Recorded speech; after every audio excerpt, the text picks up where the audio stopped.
Good afternoon, everybody. I'm Dan Gorodnick, Director of the Department of City Planning and Chair of the City Planning Commission. Welcome to today's review session of the Commission. Today's date is December 16th. We are joined today by Vice Chair Knuckles, Commissioners Benjamin, Cerullo, Goodrich, Kermani, Marin, Osorio, and Rampersad. Before we get started, I just want to note a few big news items from the last couple of weeks, starting with the City Council's approval of City of Yes for housing opportunity. New Yorkers are facing a generational housing crisis, and we need bold, transformative measures to build a more affordable city. That's exactly what we have done with City of Yes. Thanks to the Council's favorable vote earlier this month, we've made the most pro-housing zoning revisions in the history of New York City, enabling 82,000 much-needed new homes over the next 15 years. As a result of these sorely needed changes, working New Yorkers struggling to pay the rent will have more options and more leverage. Growing families will have more room for younger generations, and homeownership will once again be within reach. When future New Yorkers look back decades from now, they will see 2024 as the year that we finally turn the tide on housing in this city. I want to thank the City Council, especially Speaker Adrian Adams, for getting this across the finish line. I'd also like to shout out our incredible team at the Department of City Planning for their tireless work to make this happen across the agency. Everybody was involved in one way or another, but I do want to shout out in particular the project lead, John Mangin, and my amazing Chief of Staff, Genevieve Michael, for their great work. Some more great news. Both Community Board 8 and Community Board 3 in Brooklyn have voted to approve with conditions the Atlantic Avenue mixed-use plan. This transformative proposal looks to bring 4,600 new homes, including 1,440 permanently income-restricted affordable homes and 2,800 new jobs, along with infrastructure improvements for these communities in Crown Heights and Bed-Stuy. I'd like to thank both of these community boards for their careful evaluation and supportive vote for the plan, and look forward to Borough President Antonio Reynoso's recommendation in the new year.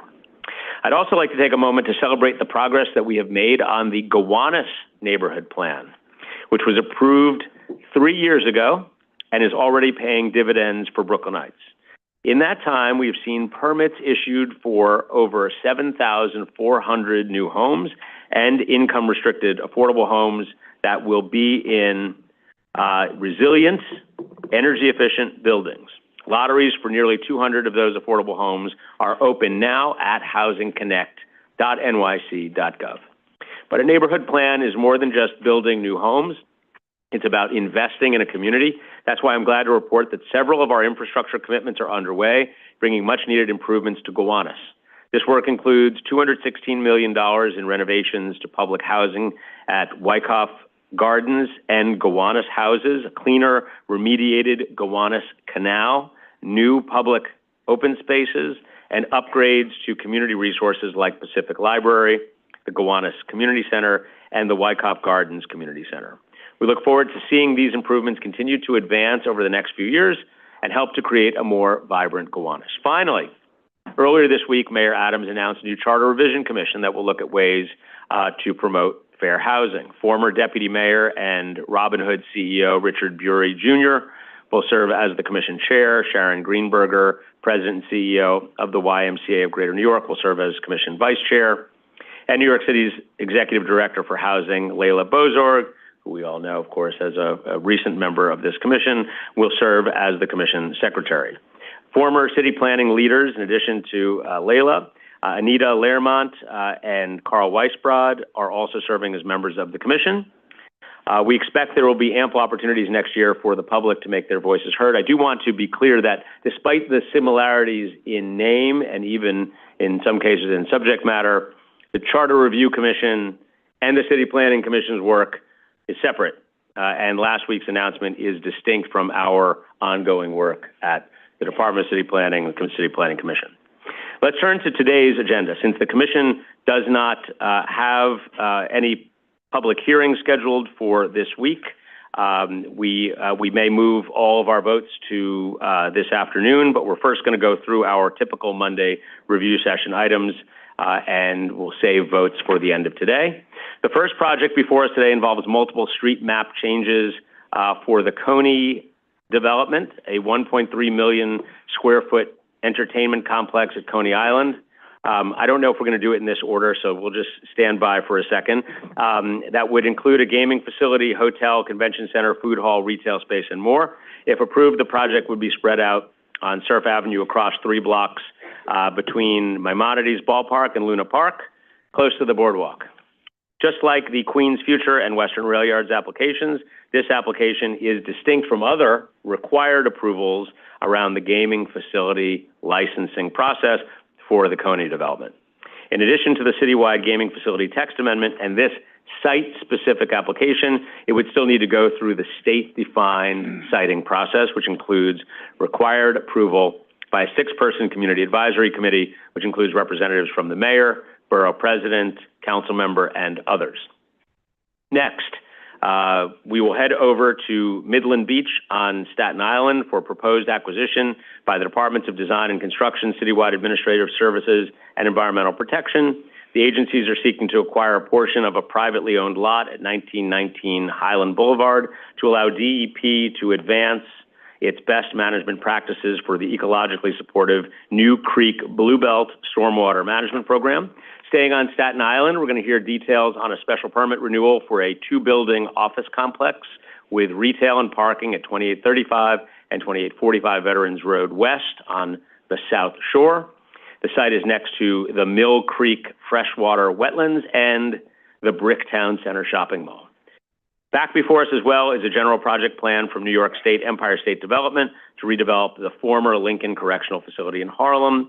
This existing facility would be replaced with the Seneca, a residential building with 105 permanently affordable homeownership units and community facility space. Today, we will move to approve a recommendation letter from this commission regarding the plan. We will also hear an update on 441 and 467 Prospect Avenue rezoning, commonly referred to as Arrow Linen.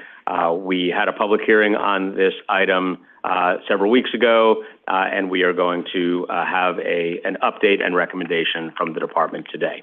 After all of that, then we're going to hold a series of votes in a special meeting, but we'll talk about that later. Madam Secretary, I think we're going to start with 441 and 467 Prospect Avenue rezoning, if that sounds right to you. Yes, Chair. Okay, let's do that. I know we have a recusal from Commissioner Rampersad, so let's get the show on the road here and start with Prospect Avenue.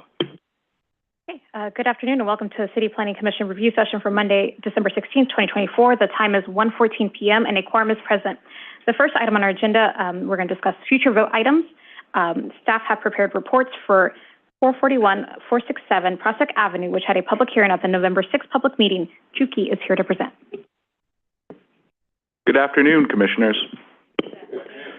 And I want to note, the Chair said we have an update and a recommendation. The update is on how City of Yes for Housing Opportunity will affect the project, and that's contained in the recommendation, so a 2-for-1.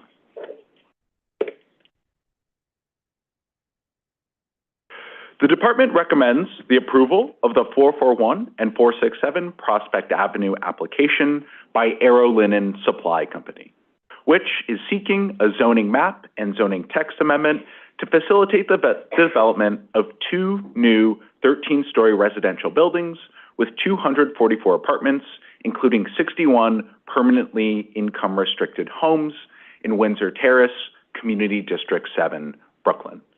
The Department believes that the proposed zoning map amendment from an R5B district to an R71 district and the mapping of an MIH area is appropriate, especially in this high opportunity area. Before I get into the rest of the recommendation, I want to note that we have heard many comments on this application, including vocal opposition. Many have expressed concerns over height, scale, infrastructure and services, and concerns on how City of Yes for Housing Opportunity would affect the application. I'll address this concern in the next slide. Testimony has also expressed concern that this development will not be affordable to residents and cause displacement. Some have also shared frustration with what they perceived as lack of community engagement done on this project. Those in support of the application have voiced a desire to see new housing in a transit and amenity-rich neighborhood. They've also expressed the belief that projects like this have the potential to ease displacement risk on nearby neighborhoods like Flatbush and Kensington that have higher displacement risk than Windsor Terrace. At the time of certification for this application, when City of Yes for Housing Opportunity had not yet passed, R71 districts granted a maximum residential FAR of 4.6 for MIH buildings and a maximum height of 13 stories. As of the passage of CHO, R71 buildings with MIH qualify for the FAR for qualifying affordable housing, which is 5.01. The maximum height for an R71 building with qualifying affordable housing is 11 stories. However, under CHO, some eligible sites, including this one, are granted extra height. At this site, the maximum is 15 stories. As I mentioned, after the passage of CHO, some sites are eligible for increases in max height. Because the development site is on a zoning lot that is over 20,000 square feet, it would be eligible for a max height of 15 stories in an R71 district. Under the originally proposed version of CHO, this site would have been eligible to rise to 19 stories. However, modifications reduced it to 15.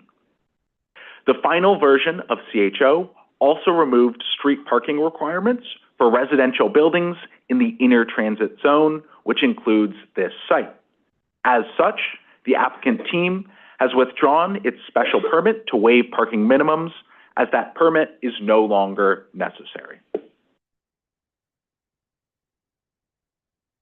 The density offered by R71 is appropriate for this site given its exceptional access to transit, open space, and commercial amenities. The hashed green line on this slide shows the 2-block walk between the project area and the entrance to the 15th Street Prospect Park subway station serving the F and G lines.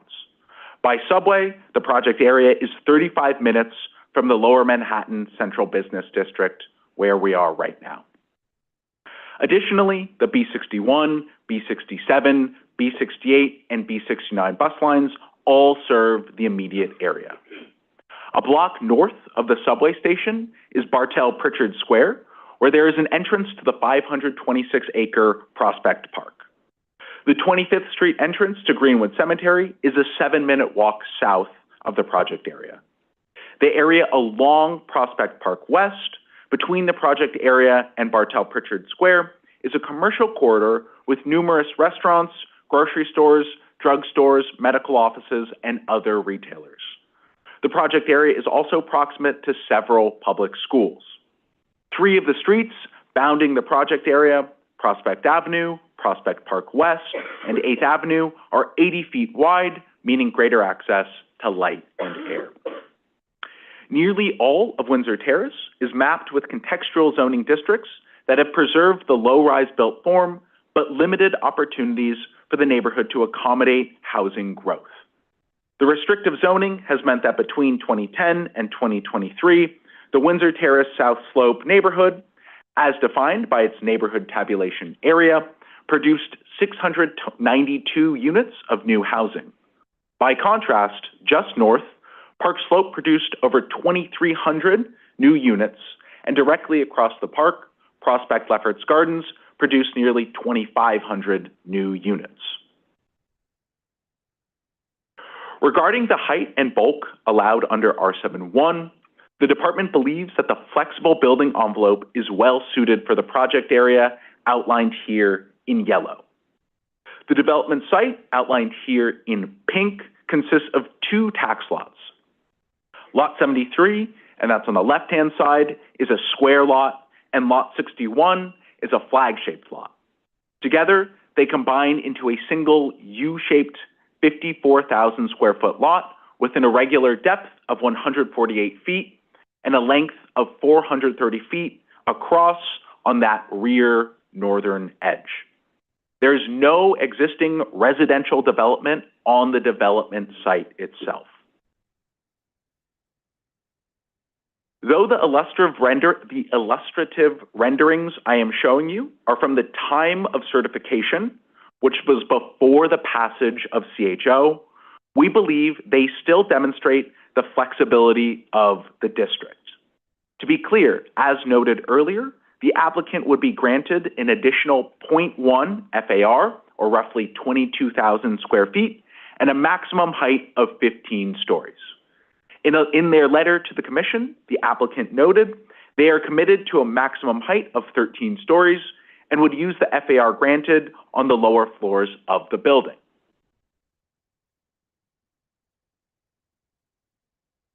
The department believes that R71's flexible envelope better matches the site's irregular configuration and allows for a building form responsive to the context. In particular, the proposed zoning allows room for more building setbacks. The applicant's architect has illustrated this through greater side lot line setbacks, showing a building height 4 stories within 30 to 40 feet of adjacent properties, creating a buffer between the taller portions of the development and the existing row houses. I've indicated these portions with black arrows and pink shading. These step-downs are intended to create less perceived bulk for pedestrians, a more cohesive streetscape, and to allow more light to reach neighboring row homes.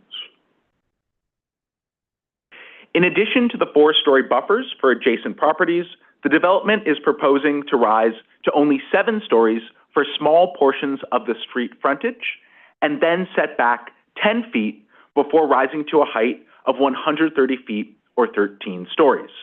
The green arrows on this slide indicate those 10-foot setbacks that I mentioned. Importantly, the footprints of the 13-story portions of the development are limited to small areas of the site, only 65 feet in width and between 110 and 130 feet in depth, resulting in floor plates which are between approximately 7,200 and 8,500 square feet on a lot that is 54,000 square feet. The pink arrows and shading highlight these slender floor plates.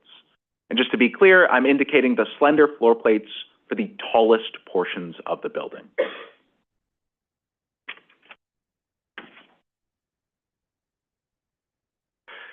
The applicant floor plans also show additional consideration to light, air, and privacy within the proposed site plan, including creating ground floor courtyards in the middle of the development where adjacent properties have existing light wells or rear yards. I've indicated these courtyards with green arrows on this slide. I know there's a lot of green. I've also denoted the existing yards and courts in grayish green and the proposed yards in transparent neon green. At the rear of their property, the applicant proposes a 21,300 square foot landscaped yard, also shaded in transparent neon green. It is larger than the existing rear yard requirements, further buffering adjacent properties and their existing yards and light wells.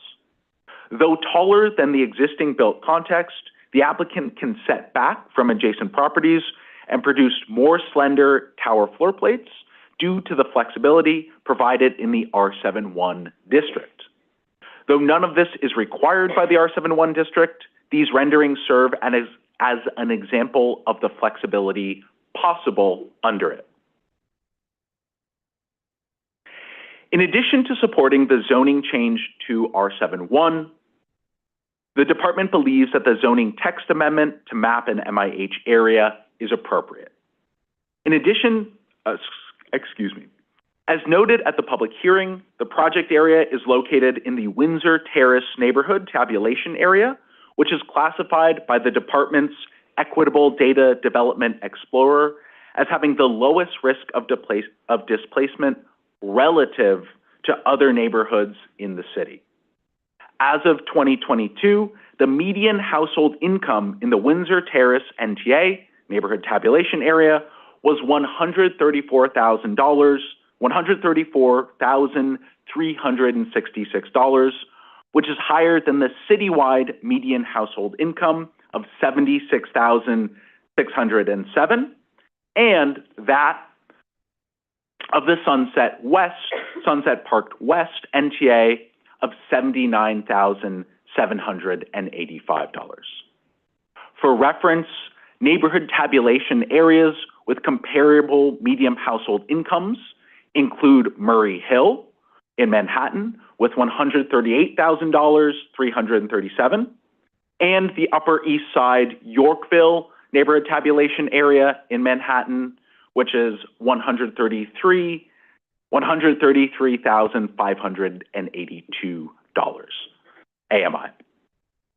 Establishment of an MIH area is consistent with city goals of promoting the production of affordable housing, particularly in high opportunity areas that have seen little new affordable housing development. In higher income, high demand areas like Windsor Terrace, new developments can meet MIH affordability requirements without the need for public subsidy, as the market rate units can cross-subsidize income-restricted ones. While the department agrees with the borough president's recommendation, encouraging the developer to maximize affordability at this site, we note that doing so without public subsidy allows for limited citywide housing subsidies to be used in other, less affluent neighborhoods where limited city housing subsidies are more desperately needed. To conclude, the department supports the application, which will increase housing capacity in a high opportunity, high demand neighborhood, which, given its access to transit, open space, and retail, is well suited to accommodate additional homes. Thank you. I'll take any questions. Great. Thank you very much, Juki, and for all of the information you provided through this process. Just one from me. One of the concerns that we heard raised was about the heights of the buildings. I think you covered that pretty clearly, that pre-housing opportunity, it was a max of, I guess it was 13 with MIH. This would allow it to go up to 15. And the department is recommending support, assuming that they were to go up to 15. They also said that they did not intend to go up to 15. I recognize we're not going to, they would, if we approve it, they will have the right to go to 15. So we have to be comfortable with that. But can you explain why they felt that 13 was the better place? Did you get clarity on that point? Because it was a little uncertain at the hearing. Certainly, I couldn't rely on it there, but I don't know if there was any more clarity that you were able to get.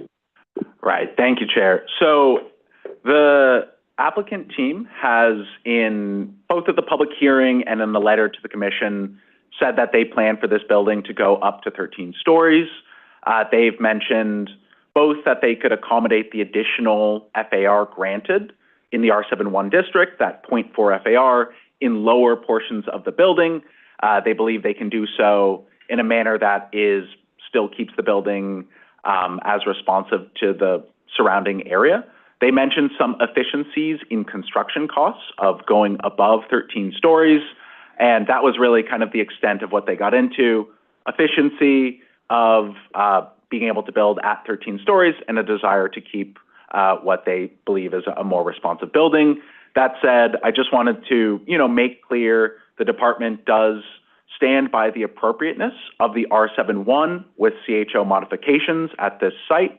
The intent of CHO was to allow a little bit more density and accompanying height, and we stand by what it is doing across the city and at this location. Very good. Thank you, Juki. Let me go to Vice Chair Knuckles. Thank you, Juki. So which of the MIH options do they plan to implement here? I believe the applicant's planning to implement option 1. Thank you. Commissioner Goodrich?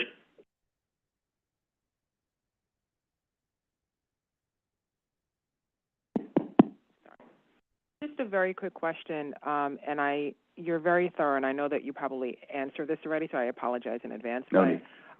There was at some point where the community said that they had a developer that would make this 100% affordable housing. Do you know was that a serious So, what I've... Not Yeah. but somewhat. No, and Commissioner Goodrich, no need to apologize. It's a great question. It's relevant here. There was a letter submitted and it was read at the public hearing that there had been a conversation between, I believe it was Catholic Charities and the applicant was uninterested in selling this site. One thing, I just want to say in this, if we had an opportunity to build 100% affordable housing, this density is absolutely appropriate. I would say it's the minimum. If we can build in 100% affordable development, why would we not build more instead of less? Just want to put that out there as part of this conversation, but I hope I responded to you appropriately, Commissioner Goodrich. Yeah. And we have so many public hearings, to be honest, after a while I get all tangled. But one other question, I guess, is the moderate, the above AMI, the above 81% AMI, there are 11 units there, is that? Let me grab my material on that, one sec. I have it here. It's 25 very low income, 25 low income, and then 11 moderate income, and that's 81 to 120 AMI. And I'm just going to triple clarify. I guess the thought behind that is because it doesn't make any sense. The area is a little bit higher income anyway, right? Right. Well, I think the mix here is sort of under a typical MIH Option 1 program. Okay. All right. Thank you. Thank you, Commissioner. Commissioner Osorio? Thank you, Chair. Thank you so much for the update. This is very useful. I have two quick questions. The first question is for the department. I'm wondering if, in building on Commissioner Goodrich's question, was there a formal request to HPD in terms of financing the more aggressive affordability scenario? I know that during the public hearing here, we brought that up. The applicant said that they hadn't, but they would be willing to, and I'm wondering if that actually happened and what was HPD's response in terms of a financing options for that. So, with regard to that, Commissioner Osorio, my understanding is, typically if, let's say 100% affordable development is entering into the ULURP process, and we're pretty confident that it's going to be developed, there are sort of ongoing conversations, like an intake done by HPD around the project. I don't believe that's happened for this project, and I'm not aware of extensive communication between the applicant team and HPD for pursuit of 100% affordable or anything mentioned by the borough president in this project between HPD. That said, I think option 1 that the borough president wrote into his recommendation was not using public subsidy. That's my understanding of it.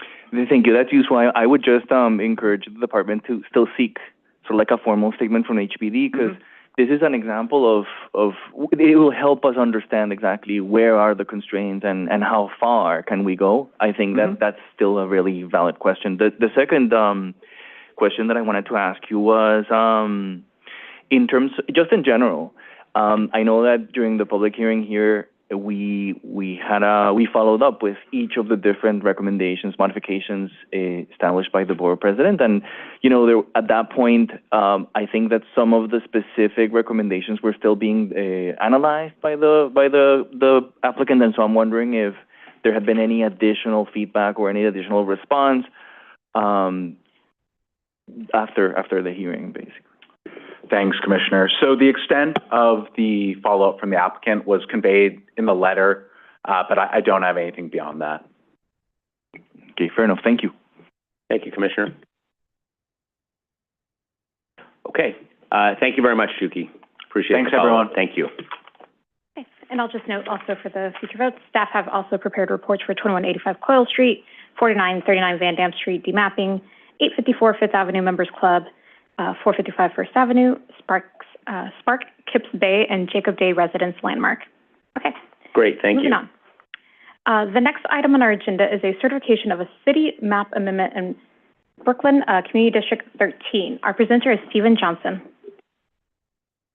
Good afternoon. Hi, Stephen. Hello. All right. This is an application by TSG, Coney Island Entertainment Holdco, LLC, for a city map change to facilitate the development of a gaming facility and associated uses located in Coney Island, Brooklyn, Community Board 13. This project is to demap portions of streets, purchase volumes of air over streets, and to change the grade of a portion of a street. There are a number of lots that are controlled by the applicant, and they are proposing to build on all those lots listed here on the slide, and then to connect them with a bridge over 2 city streets. I will be showing some illustrative drawings of the proposed development that includes a casino, a hotel, and a number of other related uses.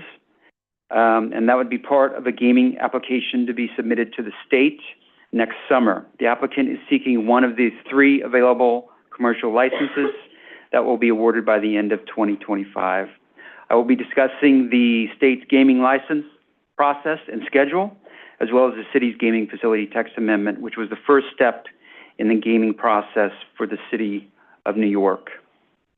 Now, the proposed land use action is to amend the city map to eliminate, discontinue, and close a portion of Bowery, demap and purchase a volume of air over a portion of West 12th Street, demap and purchase a volume of air over a portion of Stillwell, and to change the grade of a portion of Stillwell Avenue. The proposed land use action, in conjunction with the recently adopted gaming facility text amendment, would allow the state to consider a gaming application by the applicant for a gaming facility license on this development site. The applicant has stated that if they are not awarded one of the 3 available gaming licenses, they would not pursue the project and the development site would remain as is in its existing condition. Now, this is the agenda for the presentation. There are about 44 slides.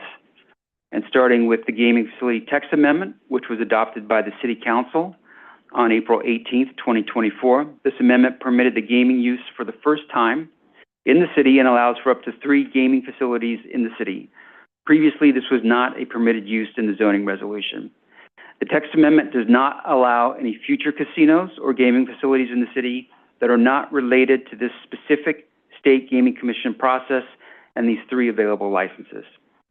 An approval by the Gaming Commission via the Gaming Facility Location Board shall be deemed to have satisfied all applicable regulations of the zoning resolution. Now, the New York State Gaming Commission regulates and oversees gaming facilities, casinos, and racetracks, and in a statewide referendum in 2013 approved 7 new commercial casinos. Subsequently, 4 licenses were awarded in upstate New York, and those facilities are up and running. The Gaming Commission subsequently created the Gaming Facility Location Board to oversee the process to review the 3 remaining licenses in the downstate New York region, and that includes New York City, Long Island, Westchester, Putnam, and Rockland counties. They established a new siting and review process, which includes a Community Advisory Committee, or a CAC, and the CACs will be created to review each gaming facility application based on the site's location and consist of the 6 members or appointees by these elected officials listed on the screen: the governor, the mayor, a state senator, a state assembly member, city council member, and the borough president.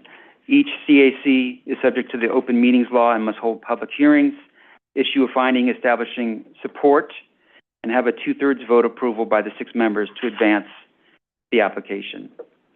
So this map shows the 9 gaming facility proposals in New York City. There's also a proposal on Long Island and one in Westchester.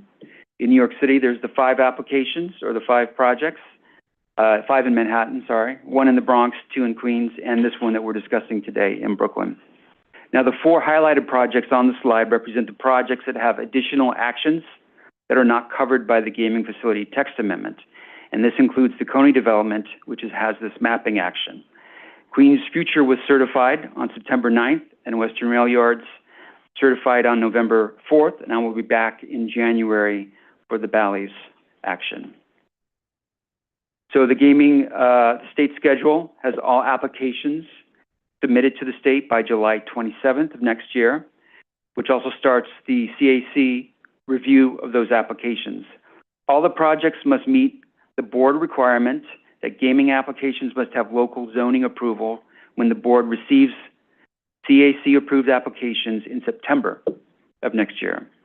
And like I mentioned, the CACs will hold public hearings, solicit feedback and testimony, and they must vote on the applications by September 30th, 2025, and they must have the 2/3 majority. So all approved applications would then go to the Gaming Location Board. So this means from New York City, they could have anywhere from 0 to 9 applications to review. So moving on to the area overview. So for some historical context, in the late 1800s, Coney Island became a resort and amusement area with hotels, restaurants, ballrooms, casinos, a racetrack, and amusement rides, including the first roller coaster in the U.S. In the 20s, the Boardwalk, Wonder Wheel, and Cyclone opened. And in the 50s, Robert Moses began developing large residential developments through urban renewal throughout Coney Island. And in 2001, the baseball stadium was completed.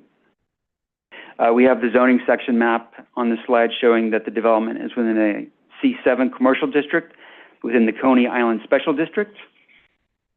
And this is the footprint of the project on 4 blocks and connected by 2 bridges, one bridge over Stillwell and one over West 12th Street. The development site is bounded by Surf Avenue to the north, Wonder Wheel Way to the south, West 15th Street to the west, and then Jones Walk and Bowery to the east. Here we have the DOF tax map. It shows the development site outlined in a red dashed line.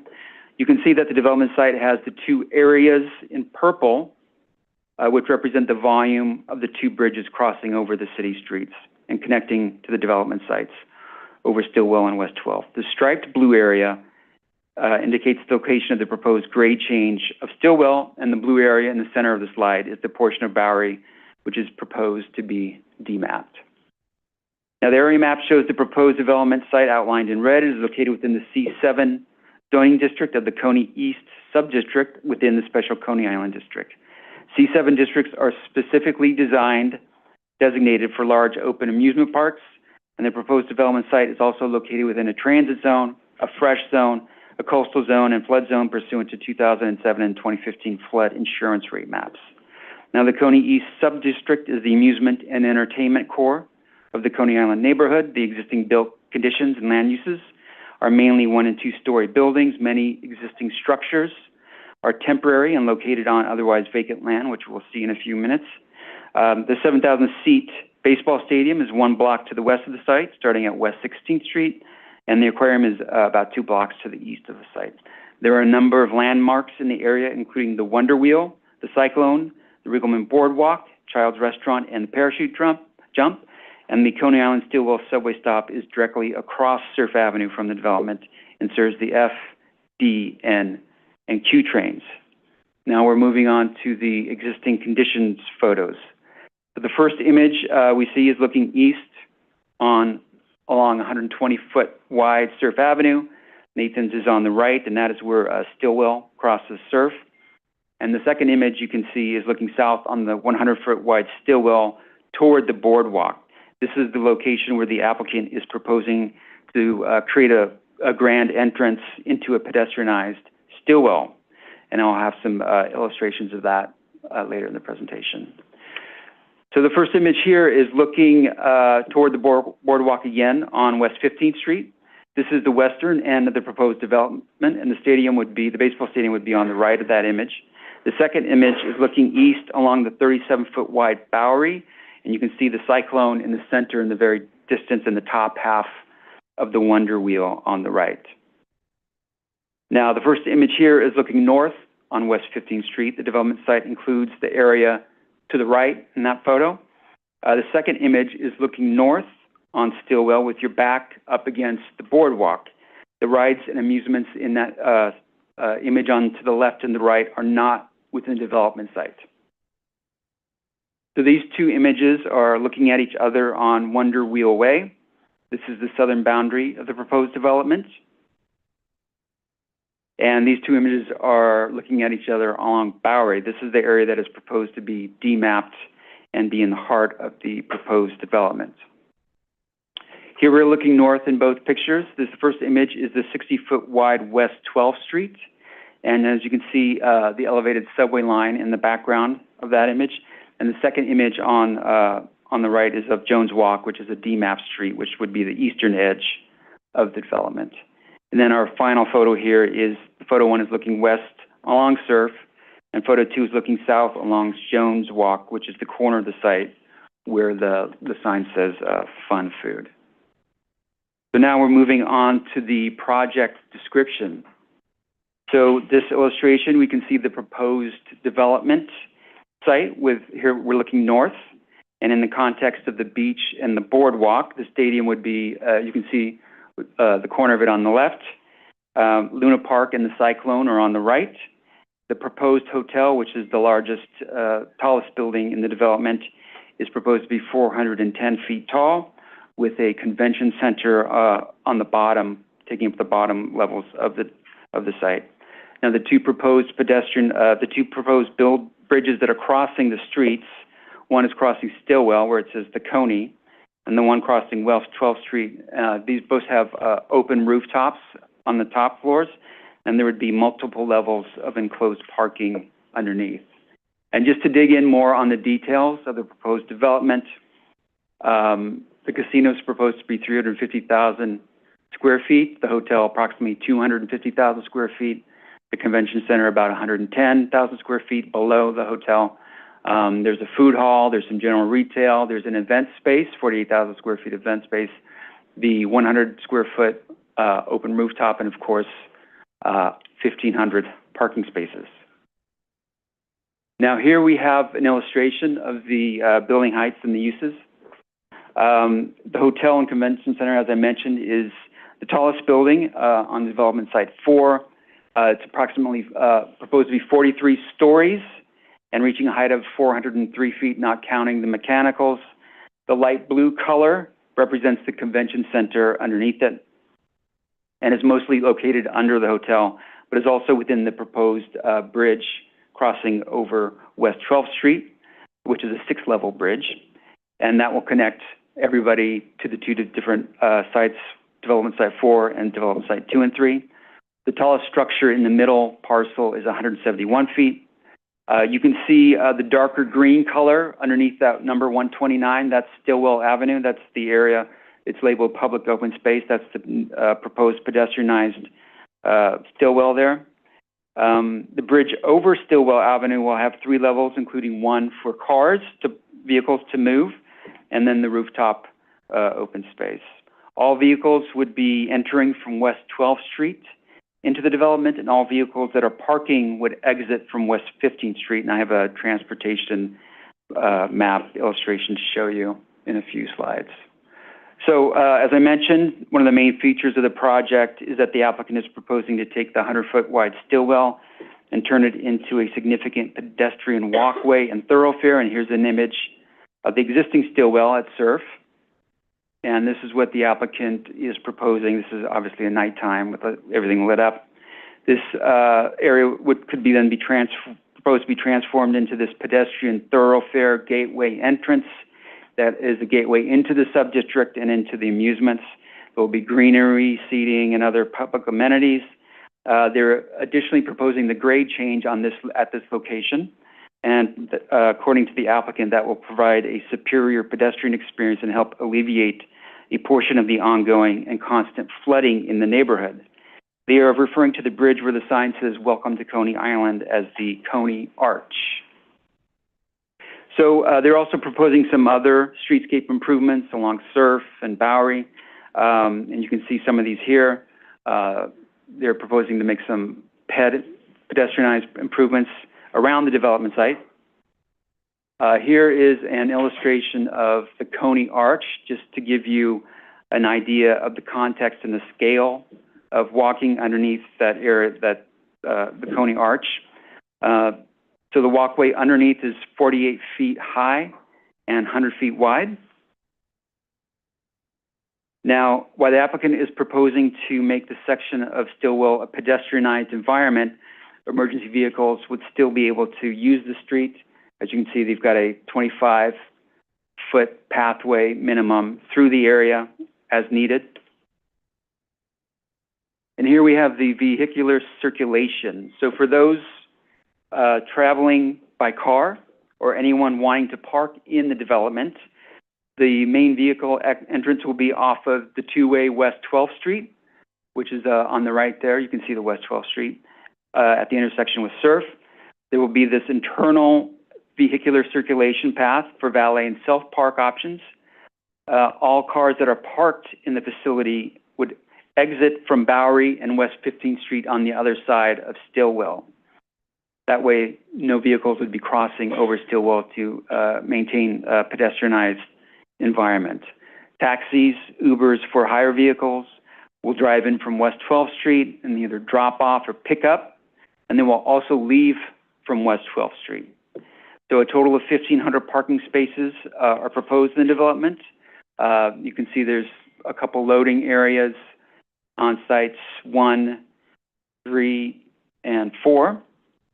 On West 15th Street, on the far left, you can see there's a line of buses parking there. That'll be the focus of where the bus parking would be located. All right, so now moving on to the actions, the one action, the city map change. So for Bowery, the proposal is to eliminate, discontinue, and close a portion of Bowery. On West 12th, the proposal is for the applicant to demap and purchase a volume of air over a portion of West 12th. And then I mentioned on Stillwell, demap a section of Stillwell and purchase a volume of air over a portion of Stillwell, and to make the change of grade to the street where the pedestrianized area is. Now, just to zoom in on the air volumes and streets. So this illustration shows the Bowery demapping in blue, superimposed over the top of the proposed development site. This includes the street and the volume above, and runs from Stillwell to West 12th Street. This would facilitate the development of the largest footprint of the site, and would also function as the main vehicular entrance into the site.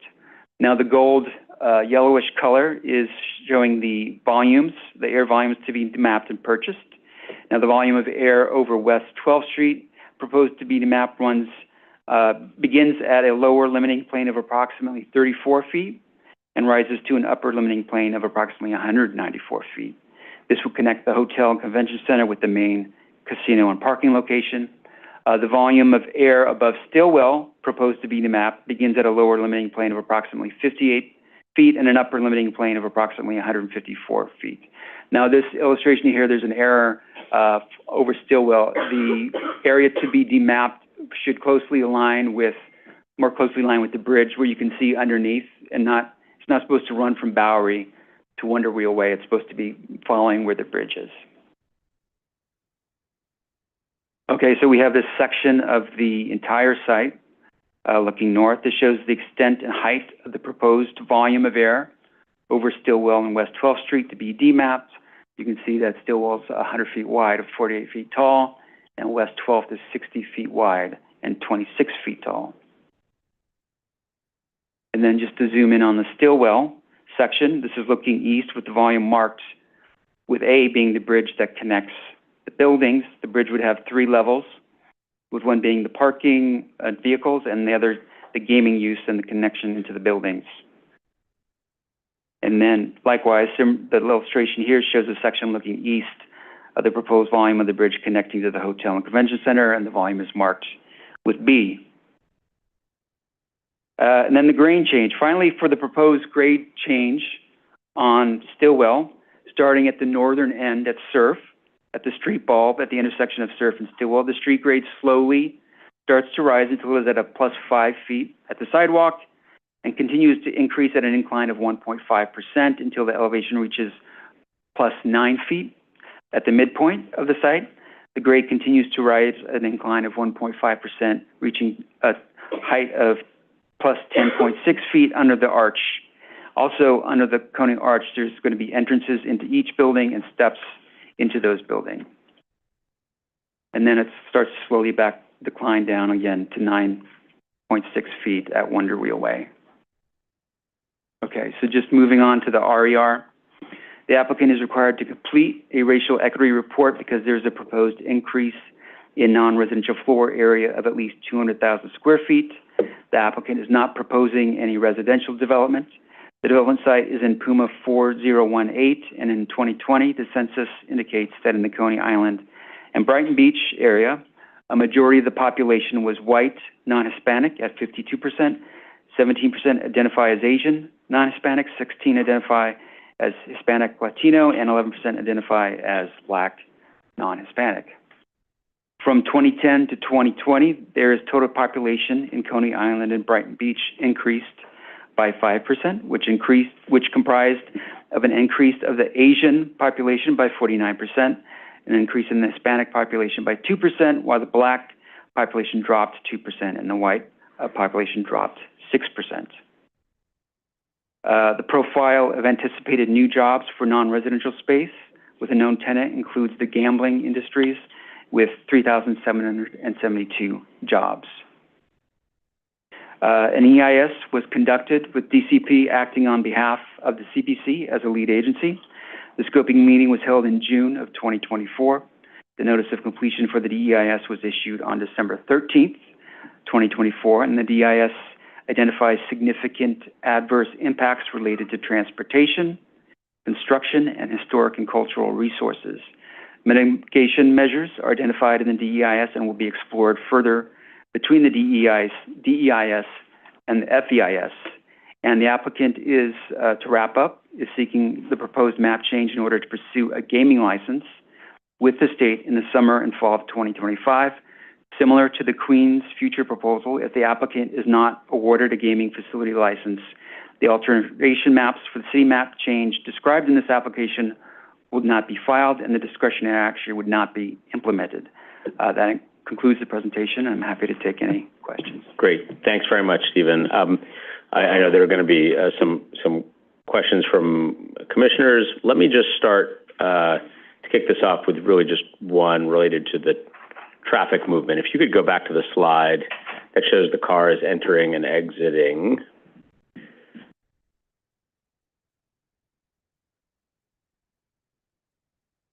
That's the one. Yep. Okay. So the way you described it, I think, and you can tell me where I go astray here, is cars would enter on West 12th Street. It's a two-way street, as contemplated. A drop-off vehicle, taxi, or whatever would go through that circular driveway, drop off, exit right back out on West 12th Street, or would they go straight out on Bowery? 12th Street. They would go back out on 12th Street, right where they came from? Yes. Okay. And if somebody were parking, instead of circling around and come back out, they would go into the depths of the building there somehow, or perhaps up, perhaps down. I'm not certain. That's right. Probably up. I think it's up. Okay, but you go into the building there, and then when exiting from a parking situation, you'd be coming out on Bowery on the other side. Is that right? And then exiting through West 15th Street? Yeah, that's right. Okay. Okay, then... right where it says Bowery on the left, you can see the little arrow coming down a ramp, going up a ramp or whatever. Yes, that's where they would exit from the parking garage. Yeah. I do see an arrow that seems like it's coming out of the parking garage in the same area where I was just describing cars going into the parking garage. What's happening there? Where exactly are you pointing to? So let's just follow my taxi here. I go in on West 12th Street. Yeah. I hang a right turn into that circular area, and then I want to park. So I go in and around and down into the building. Or you drop it to valet. Right, or I give it to a valet. Yeah. But there's another arrow coming in the other direction out of that same space. Over here. Yeah, right. Sorry, I could have actually made your life easier by standing up and moving myself here for like a half of a second. That's the arrow I'm asking about. So what is happening there? You know, I believe that might be for valet, but I'll check with the applicant to confirm exactly who is able to leave the parking and exit through that area. Okay. And then West 15th Street would be the area where buses would go. Is there a place for buses to turn around on West 15th Street, or is that, it feels like they may be dead ending over there a little bit? There is space, according to the applicant and the transportation work they've done. I'm not sure whether it's at the end of the Bowery location or at the end by Wonder Wheel Way, but there would have to be space for them to turn around, or it's just not doable. Okay. Okay, so the actions here, just in short, it's eliminate, discontinue, close Bowery, And then there's both the elimination discontinuation of West 12th and Stillwell, but also with the air volumes up above to allow for the connection between the buildings, correct? Okay.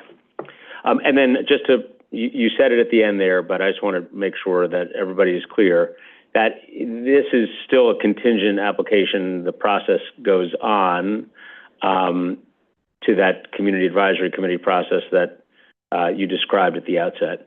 And if this application were not successful, the actions that we're talking about here, say again, what happens to them? What happens to the demapping actions if this application does not end up getting awarded a license? If it's approved, if the ULURP is approved and makes it all the way through, then the department would hold on to the application in anticipation of whether or not the license is awarded to them.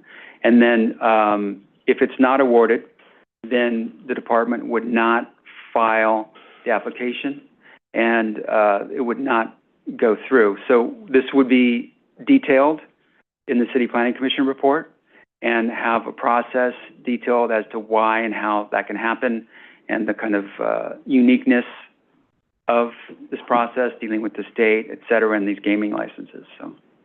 Okay, thank you. Stephen, go ahead. Hi, Stephen Leonard, Director of Technical Review for City Planning. Just to add a little bit of detail to that, Section 198C of the City Charter says that a city map amendment doesn't become official, doesn't become really real until maps are filed after ULURP approval, and that's the step that would be held and would not go forward if we didn't, if they weren't issued the license. And there are many cases where, you know, a ULURP goes through, it's approved, but something happens, the project doesn't go forward, and the maps aren't filed, and then the amendment doesn't ever really happen. So it's not unprecedented. Okay, great. Thank you for that. Okay, let me go with Commissioner Goodrich first and see what other questions we have.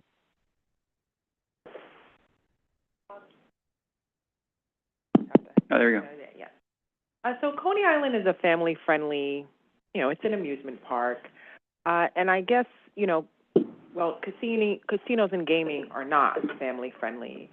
And as part of urban planning, we want to think about how the landscape change will affect the area. And so I'm wondering, in your opinion, what negative impact, if any, can there be with having a gaming facility next to children and family-centered entertainment? Well, when I went out to the community board for the gaming text amendment, there were a lot of questions, pro and con, and the pro focused on economic development and the jobs and bringing and enlivening the area year-round, and the negative focused on some of the detrimental impacts of gambling, which we are all aware of. I think, you know, it's up to the commission and the CACs to decide how to weigh that, and if they feel it's a detriment or a positive or they balance out. And I think that's, I think, something that needs to be considered when looking at this. And then if you look at some areas, I know, you know, I hate to bring up another state, but Las Vegas is trying to become a family-friendly area, and that's already, you know, inundated with casinos. So I think there's lots of things you can do depending on how you put your project together and how you develop the site and what uses are there to make it more or less family-friendly. Okay, so as of now, there have been conversations, obviously, about the detriments of casinos, but nothing concrete about the one concern of, I mean, it's sort of almost, I mean, because Coney Island is not Disneyland, but it's sort of like putting a bunch of bars by Disneyland. That's how I think of it. There are bars at Disneyland. Okay. I know.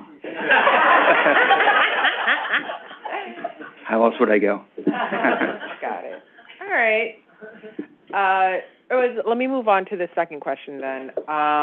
One of the rationales behind this project is to bring in year-round traffic. Coney Island is not Midtown, where it has year-round traffic. People go in the summers for the beach and stuff, but during the winter there's a lull. And I'm wondering, wouldn't there just be the same thing, but just with the casinos? You know, like what incentives, so now you'll have a gaming facility there. But it's still hard to get to. Even I live in Brooklyn, and I don't really go to Coney Island that much because it's a little bit out of the way. Is there anything being done to now make it easier for foot traffic, for people to have an incentive to go there, other than the fact that it's gaming, or? Well, I can tell you that, again, during my outreach for the text amendment, a lot of people were really sad about restaurants leaving the area, closing down. I think there was a beer hall that closed down. You know, a lot of retail, economic development things are left the area. So I would assume that if this development went in, you would have a draw there for restaurants, something to do, whether it's hot, cold, or warm outside, and then that would then attract other development in the area too. So you would have whatever type of, you know, chain restaurants or local restaurants or something that would be able to establish itself there again and have people go. Yeah, because one of the, and I brought this up before, one of the concerns with gaming and casinos is that it drains the local economy. So in this instance, before it's even there have been problems with local businesses shutting down. So this would bring in new business, is what you're saying. That's the idea, that it would be a generator. People would be coming there, driving in. There is a transit line that's right there, too. So people could take the subway in. I don't know if people would fly in, but it's pretty close to JFK. It's actually very close to JFK. So, my last question, will this, I apologize if you mentioned this, I'm not sure, but the sunlight, I mean, we've had this with other projects, right, where it's just like a small park and a tall building impacts the nearby park, or maybe we just had it with one, but this is like an actual big amusement park, and I guess I'm wondering if there will actually be any shadow impacts. And I think for me, this is a little bit more serious, not to minimize any previous projects, but, you know, this is not just like a small playground. This is a whole amusement park. So will it be darker? Will there be shadow impacts? I personally like sun in my face when I'm on the roller coaster, so Stephanie. Hello, Stephanie Shalou, Director of Environmental here. So one of the things about this site that doesn't result in as much shadow as you might expect is because most of the amusements are to the south of the development site, and based on Secret Technical Manual and the modeling of shadows, things that are kind of 108 degrees north and south of a southward line aren't able to be shadowed by development. And so pretty much everything that's south towards the boardwalk from the development doesn't receive shadows based on the placement of where we are on Earth. So that is helpful. There are some incremental shadows on the areas to the east and to the north, obviously, but in collaboration with Parks Department and our other subject matter experts, it was determined not to have significant adverse shadows impacts because some of those features are not sunlight sensitive. So obviously everybody has a different perspective on how much sun they enjoy at amusements like this, but that was the conclusion of the technical analysis. Thank you. Mm-hmm. Thanks. Thank you, Commissioner. Commissioner Osorio? Thank you, Chair. Thanks so much for the presentation. I have two sets of questions. The first one has to do, I mean, both of them in a way have to do with DEIS. The first question is, thank you for highlighting some of the adverse impacts that have been noted. Clearly, at this point in the process, you're still exploring mitigation options. But I'm wondering if there's anything that you can share with us in terms of the still will interventions and the potential mitigation of adverse impacts on pedestrian traffic.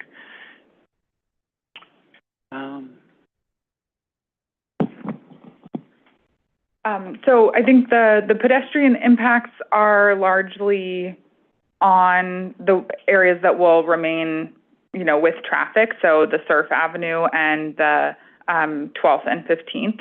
So Stillwell, because it's being pedestrianized, there aren't impacts identified on that part of the corridor.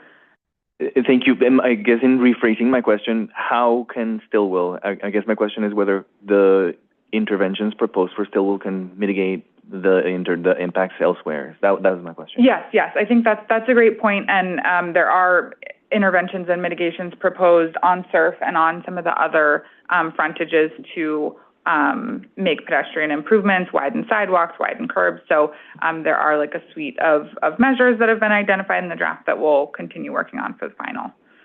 Okay. Anything in writing that you can share with us in terms of, in addition to what's already in the DIS, would be useful.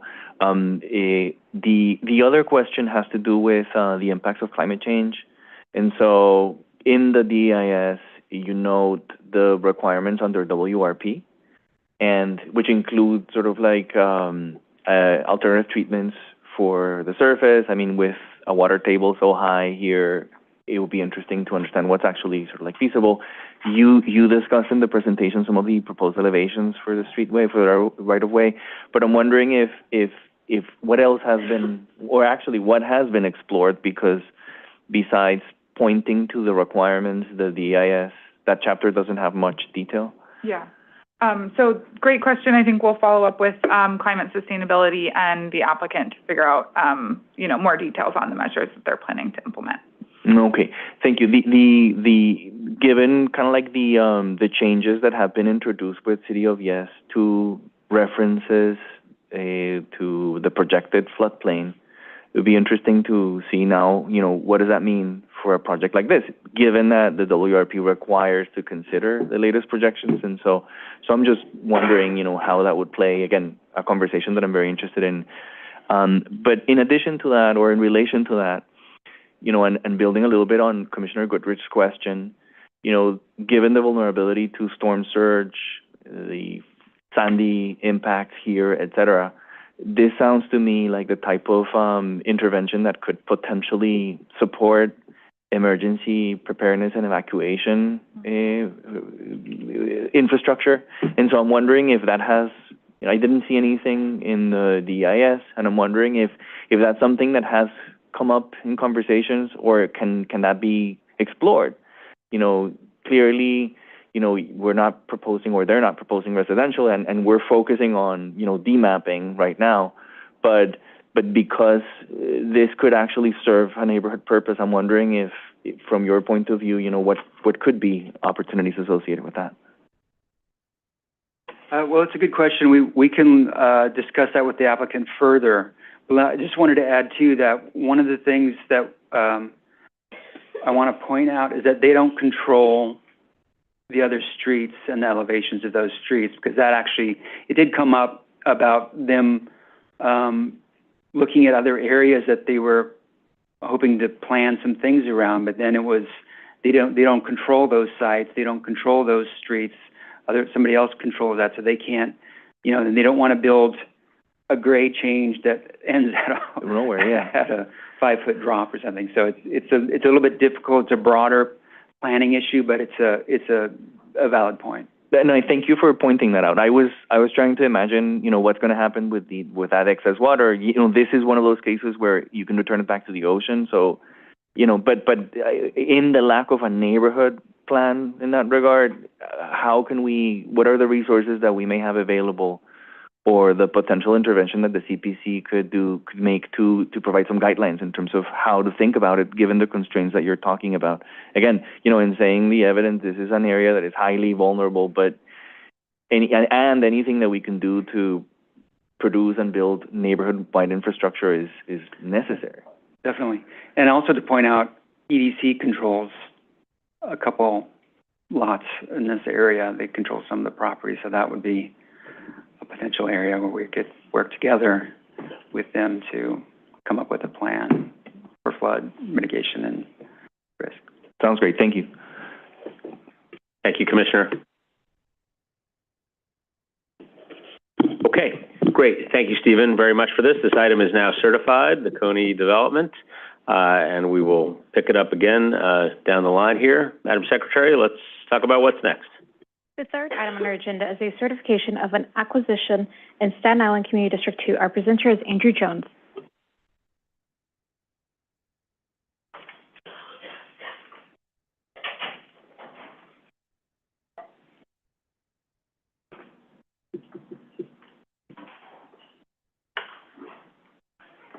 correction. The presenter presenting for the first time is Justin Rivera. All right. Fantastic. Welcome. All right. Good afternoon, Chair Gorodnick and Commissioners. Today I will be presenting 1919 Highland Boulevard. It's my first time presenting before the CPC. I'm glad to be here. So moving along, I'd like to go over the overview and actions associated with the project. So this is a public application by the Department of Design and Construction, Department of Citywide Administrative Services, and the Department of Environmental Protection seeking an acquisition of property by the city to advance the Best Management Practices Program by acquiring a portion of Block 3551, Lot 140 for the New Creek Bluebell System in Community District 2 of Staten Island. I'd like to note that the BMP facilities for BMP New Creek 11 and New Creek 12 have already been constructed, and the purpose of this action is to advance the maintenance of the program. Moving on. Here we have a tax map. In red, outlined is the proposed acquisition area and other blocks and lots surrounding context. All right. Moving into the existing conditions, the zoning of the project area is R5 with the C12 commercial overlay, and the surrounding area is primarily low to mid-density residential. This applicant provided imagery showcases the adjacency of the project site to the creek, providing further context and emphasizing rationale for the acquisition to efficiently manage the drainage along that portion of the creek. This is a key map. So image 1 is a south-facing view of the New Creek watershed from Joyce Street. Image 2 is also a south-facing view of the creek from the accessory parking lot of the existing Highland Seaver Mall, which is the private development that currently exists on lot 140. Image 3 is a west-facing view of the creek from the sidewalk along Highland Boulevard, which is a commercial corridor in Staten Island. And image 4, also a west-facing view of the creek from the sidewalk along Highland Boulevard. And image 5 is a north-facing view of the creek and the Highland Seaver Mall in the distance, as well as the existing accessory parking lots. All right, so moving along into our proposed acquisition area, the acquisition, again outlined in red, is approximately 5,940 square feet of the privately owned lot 140 with an estimated dimensions of 27 feet by 220 feet south of the existing parking lot of the Highland Seaver Mall. This action is being sought considering earlier discussions of a possible donation of the acquisition site haven't been settled, so now they're settling on an acquisition action and doing business with the city. So this acquisition would help facilitate advancement of the Best Practices Program in Staten Island with a more seamless maintenance of the creek, given the portion of the land to be acquired embodies part of the developed stormwater management system. As defined by the DDC, best management practices are a method of reducing water pollution by capturing excess water from storms and sending it through a number of natural barriers that filter pollutants and sediment from the water. And the Blue Belt system is a program that works to preserve natural drainage corridors, managing stormwater and reducing flooding in the borough of Staten Island.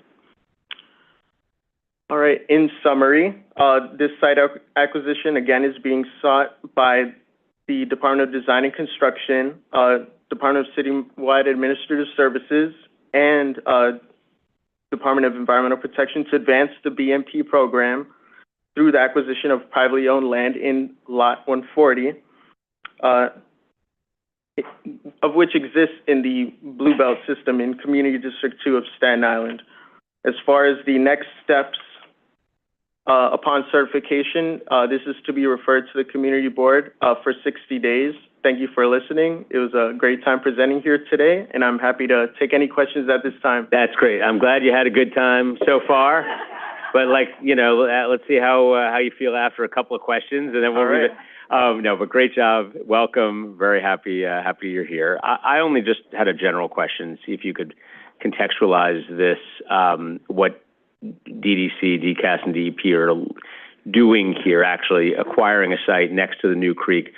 Tell us what the goal is. How does it work? What are they trying to accomplish as part of their Blue Belt system?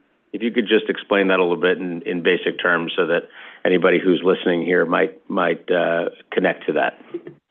Okay, thank you for the questions. It's definitely a comprehensive one. So as far as the Blue Belt system goes, there's give or take 12 or so creeks and watersheds that that the Blue Belt system is down on is comprised of, and the purpose of the Blue Belt system is to provide a more effective way of managing stormwater and runoff, especially considering that Staten Island is within a coastal flood zone risk area. So having interagency involvement in advancing the development of such infrastructure is key to helping not only Staten Island residents, but ensuring that we're preserving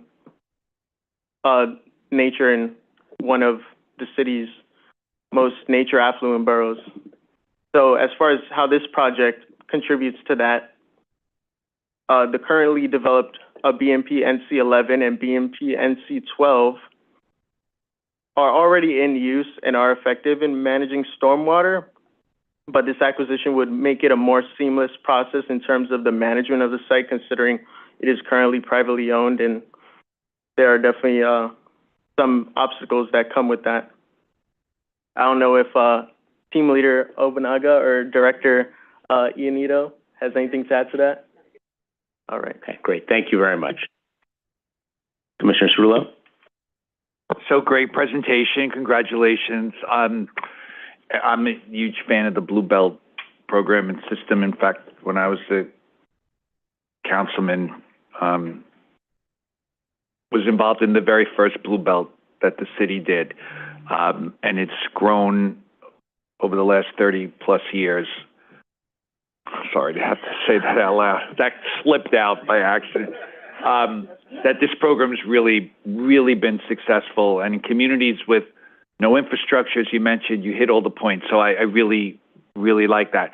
One question I have, and I know this is an acquisition of a piece, sort of a lot that's adjacent to the parking lot of Highland Seaver Mall, which I'm familiar with, and the pond that's adjacent to it.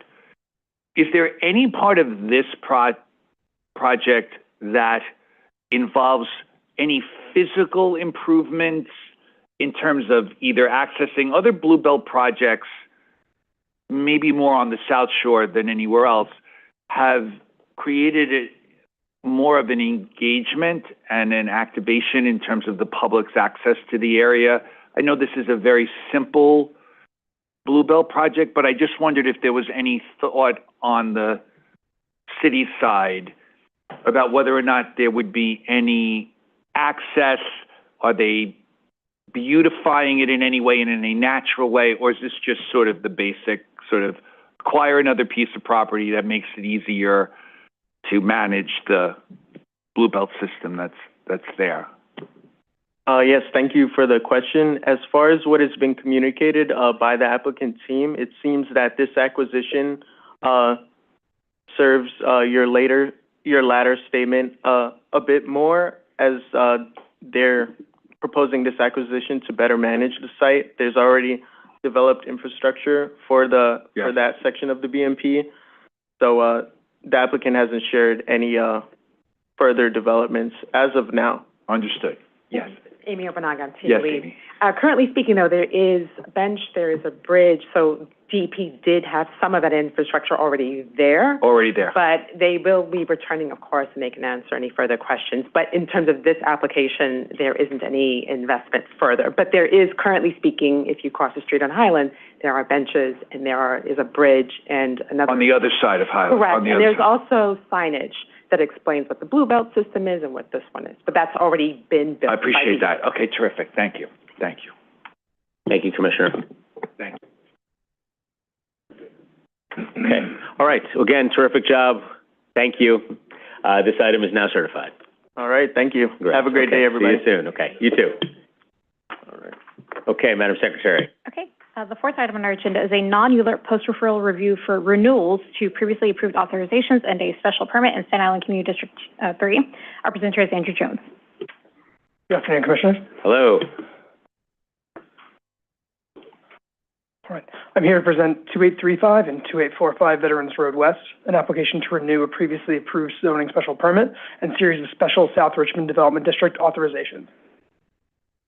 This is a private application submitted by Ray Masucci seeking renewal pursuant to ZR Section 1143. This action would renew a previously approved zoning special permit pursuant to ZR Section 74922, as well as South Richmond District authorizations pursuant to ZR Sections 10764, 10765, and 10768 for a 3-year term. The original CPC approval would have facilitated the development of a 2-building, 99,000 square foot retail and office complex that would be serviced by a 179-space open parking area and a 44-space subterranean garage. The 196,000 square foot development site is located in an M11 zoning district within the Special South Richmond Development District.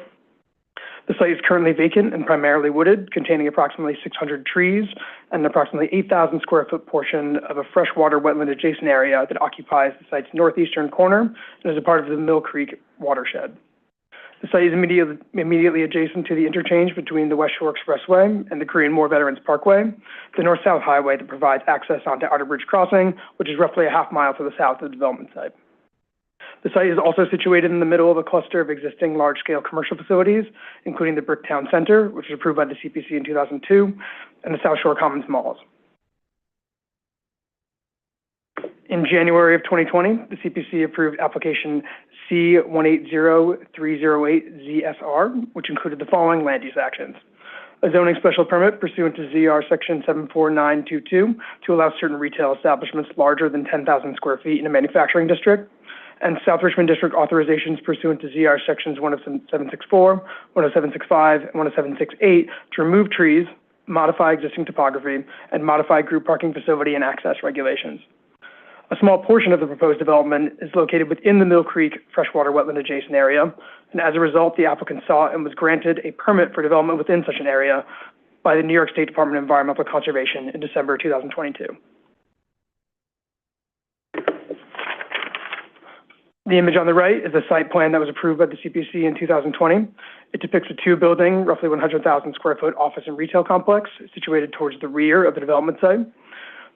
As noted previously, the buildings would be serviced by a 179-space open parking area and a 44-space subterranean garage that would be primarily accessed by a new 36-foot wide curb cut along Veterans Road West.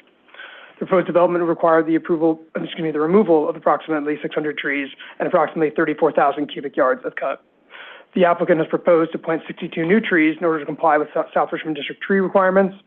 Roughly half of these trees would be located in planting islands throughout the open parking facility, and the other new trees would be mostly located in the cluster near the site's northeastern boundary, intended to serve as a buffer between the development and the freshwater wetland areas nearby.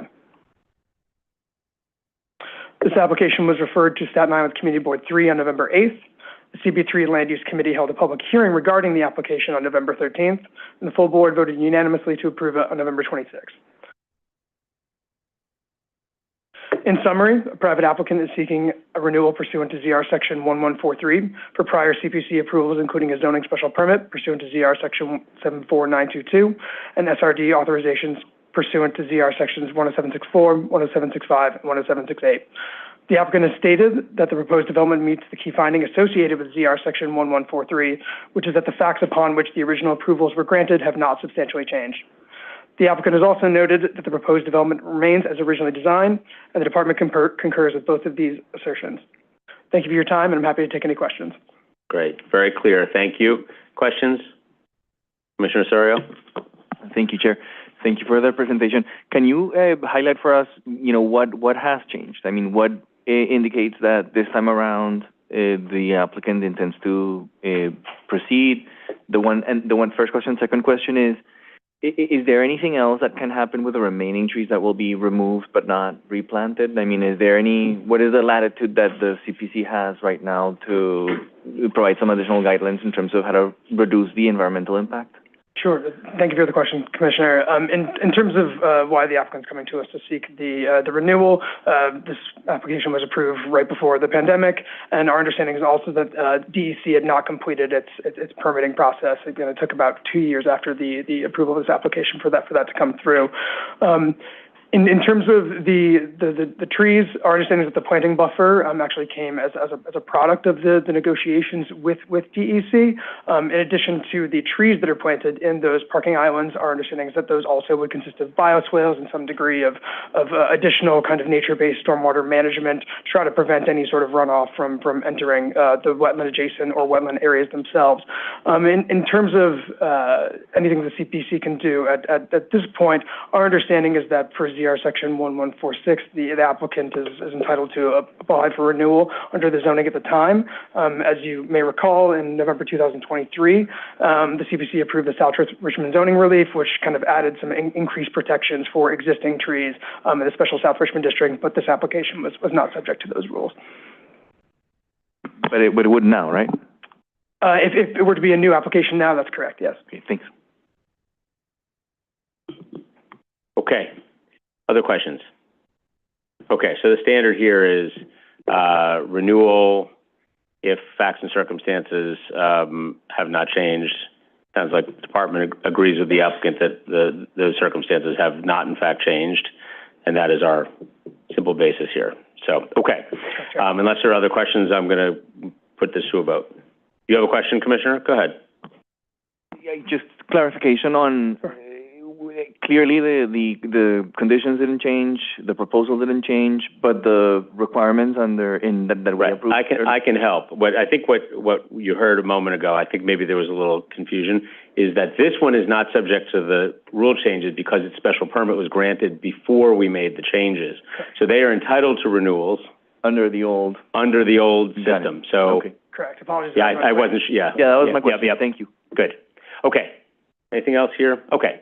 All right. So with that, I'm going to seek assent by a voice vote to send an approval letter to the Department of Buildings. All those in favor, please say aye. Aye. Aye. Opposed, nay. Okay. Ayes have it. Thank you. All right.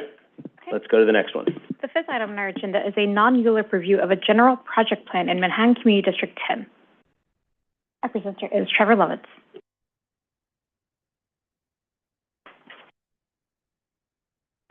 Hello. Good afternoon, Commissioners. Good afternoon. This is just a very brief recap of a planned general project plan by the New York State Empire State Development Corporation at the site of the former Lincoln Correctional Facility at 3133 West 110th Street in Harlem, Manhattan Community District 10. The letter you are voting on, whether to transmit to the ESD today, will be reviewed, if sent, by the ESD Board of Directors this Thursday, December 19th, at which time that body will vote on the project. ESD intends to redevelop the former correctional facility into a mixed-use development with a maximum height of 240 feet across 22 stories with a total FAR of 14. The project, known as the Seneca, would contain 105 income-restricted home ownership units and 6.5 thousand square feet of community facility space. For this project, the ESD intends to override 3 applicable provisions of the zoning resolution outlined in the table at left. First, the project will exceed the zoning lot's maximum FAR of 7.2 for a total of 14 FAR. Furthermore, the project will override the R8 district's maximum height of 130 feet for a total of 240 feet. Finally, recreation space below the minimum dimension and total square footage specified by the zoning resolution will be included in the proposed project. In summary, the planned redevelopment of the former Lincoln Correctional Facility by the state will bring a total of 105 income-restricted home ownership units to Central Harlem. and the GPP will have 14 FAR, 12 of which will be residential and 2 of which will be rentable community facility space. Thank you. Questions from Commissioner Marin? Vice Chair Knuckles. One simple question, Trevor. When you say homeownership, are these units for sale? Yes. Thank you. Thank you, Commissioner. Commissioner Knuckles. Thank you. And following up on that, do you know the income levels or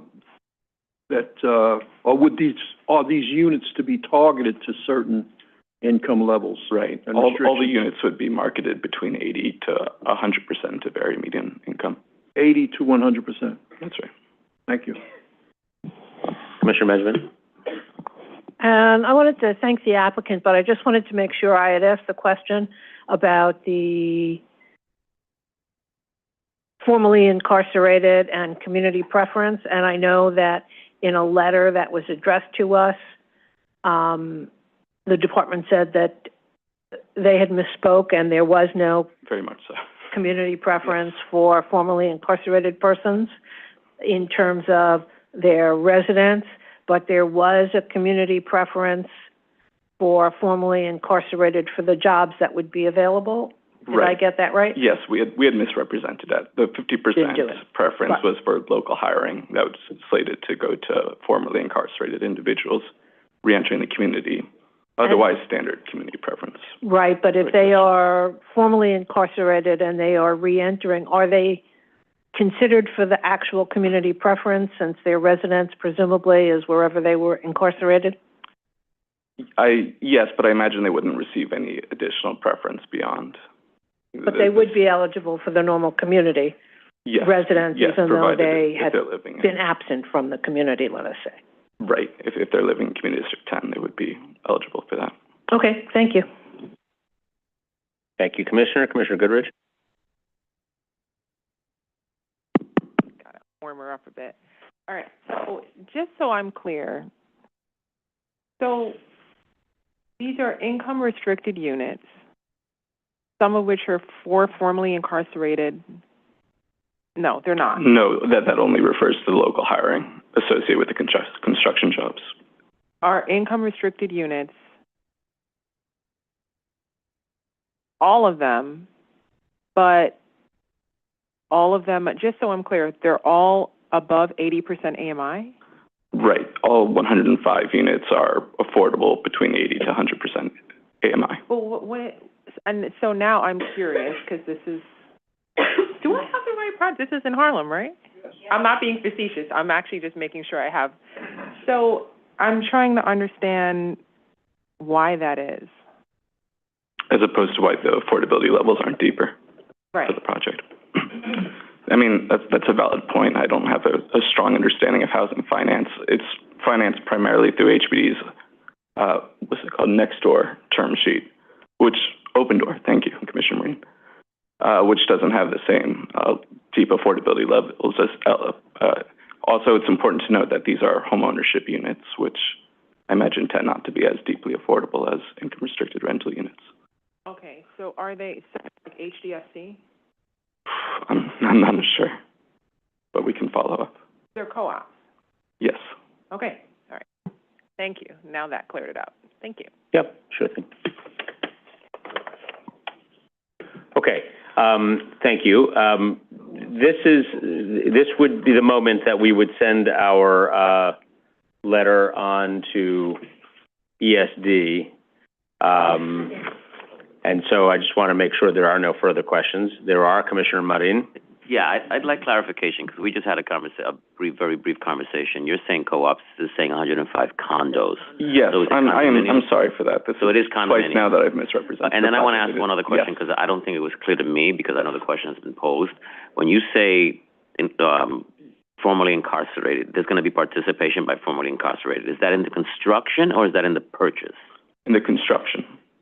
Thank you. I wanted to make sure of that, because we have been having a different discussion. Okay. So thank you, Trevor. I appreciate it. I apologize for any no problem. Commissioner. Not at all. Okay, stay right there. Okay. Commissioner Goodrich. So I'm back again now that I've processed this. So I still don't understand it. So if there is going to be a home ownership opportunity, shouldn't it actually be affordable for people in that neighborhood. Like because I grew up in a Mitchellama, and the 80% AMI was not within my family's income range. It just feels a little bit like a finger in the eye. Like, great, you finally have, everyone doesn't want to be a tenant. People want to own something. You finally have something, and then it's like you need to make six figures to get this affordable home ownership opportunity. So I'm probably not the best one to respond to that point, but I would just point out two things. There's still a wide delta between what these units are being marketed at and what a market rate unit fronting Central Park would fetch, and that it's also responsive to the community's repeated calls for increased home ownership opportunities in the area, though your point's well taken that it's not, most of the units aren't at an affordability level that would be accessible to many area residents. Okay. Where's the council member on this? It would be Councilmember Salah. Wait, where's he on this? I don't know if he's expressed an opinion. GPP. Yeah. Yeah, I would just Good. Commissioner Benjamin. I would just add that condos in particular, since they can't have an underlying mortgage, the maintenance levels or the HOV are higher than co-ops because they don't have an underlying mortgage.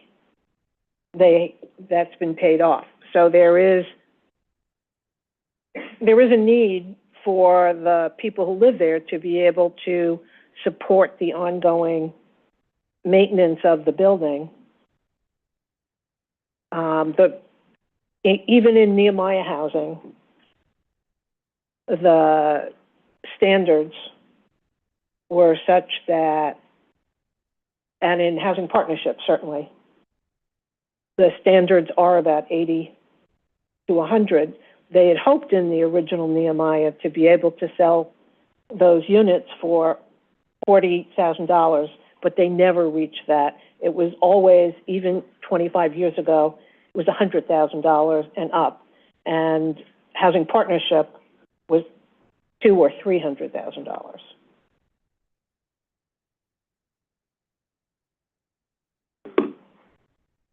Thank you, Commissioner. Commissioner Marin. I'm sorry. Is this going to be the last opportunity to speak on this? Because it would have been beneficial for HPD to explain some of these questions, but it's very difficult to go down that low, especially on a condominium. She's absolutely right, based on the underlying maintenance for the units. Let's talk about where we are in the process here. This is a GPP, so it's sponsored as a state project.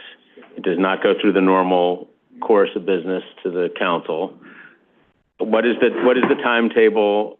Tell us what the story is here, and what our opportunities are, if any, for follow-up, or whether today is really the day. My recollection is that this was a little bit under the gun. We're sort of at the end of the process because, as I mentioned at the beginning of the presentation, the ESD Board of Directors will be voting this week on Thursday on the project, and they'll have the letter from the commission in hand, and that will be reviewed.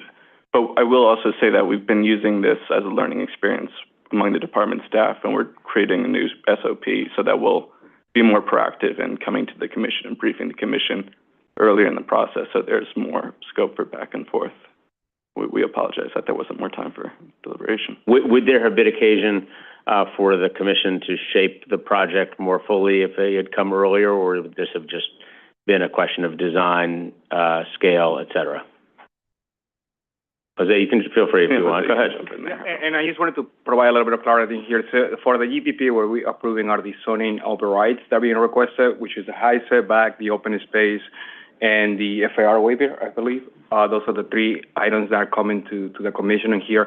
The other items that we're discussing, I believe they're extremely important, but those are a little more in between HPD, HCR, and the ESD. There's some negotiations that are ongoing. I don't think we could have opined onto those, even if they came earlier in the process.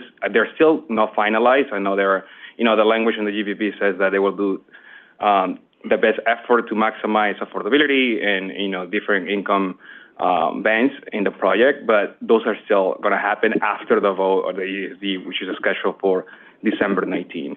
So in here, typically how we evaluate those GPPs will be, the applicability on how fit is the zoning override to facilitate the project. And in this case, as we had spread to the commission, the surrounding area, the height, the open space, also, modified by City of Yes Now, doesn't, taking into account those conditions, it does make sense for us to sign off on this according to what the department has reviewed and go back and forth in some conversations with ESD in terms of better design outcomes, how they consider, but those are to the extent of our conversations.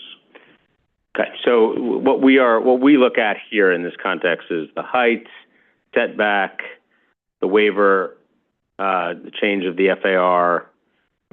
Those are right. So it's that context that we are evaluating this thing. The questions of the affordability and programs, et cetera, it sounds like some of them are still being determined. Is that a fair statement? Correct. Okay. And Chair, if I could just add regarding your question about the weight of the CPC's recommendation in this process, if the CPC issues a letter that's recommending disapproval to the ESD Board of Directors would have to vote by a 2/3 a vote to proceed with the project. Otherwise, it would be back to the drawing board. Okay. Thank you. There are other questions? We can also add conditions to the letter. Yeah, I was going to recommend that we add to the letter just the Commission's desire to seek maximum affordability considering area context and surrounding area median incomes. If you all would feel comfortable with that, I would gladly direct the team to add that a little more strongly to the letter before it goes. Does that sound like a fair amendment? Do you trust me to be able to incorporate it in with the specific language without litigating that question right here? Commissioner Benjamin, go ahead. Could we also add with that, though, while not endangering the project's sustainability in the out years? Yes. I'm certainly comfortable with that. Any objections? Okay, so we will add a request that they explore deeper affordability, considering neighborhood context, without endangering the success of the project overall. Okay, good. With that and with those amendments, I would like assent by a voice vote to send that letter as amended in the way that I just described to the Empire State Development Corporation. All those in favor, please say aye. Aye. Aye. All those opposed? Okay, great. Thank you very much. We appreciate it. Okay, Sarah. Okay. Lastly, for post-hearing follow-ups, we have the Beacon, which had a public hearing at the December 4th public meeting. The team will present at the January 8th review session. Next, we have 12312 Southland Boulevard, which had a public hearing at the December 4th public meeting. Andrew is on Zoom to present. Thank you, Sarah. Just checking to make sure my volume is okay for everyone.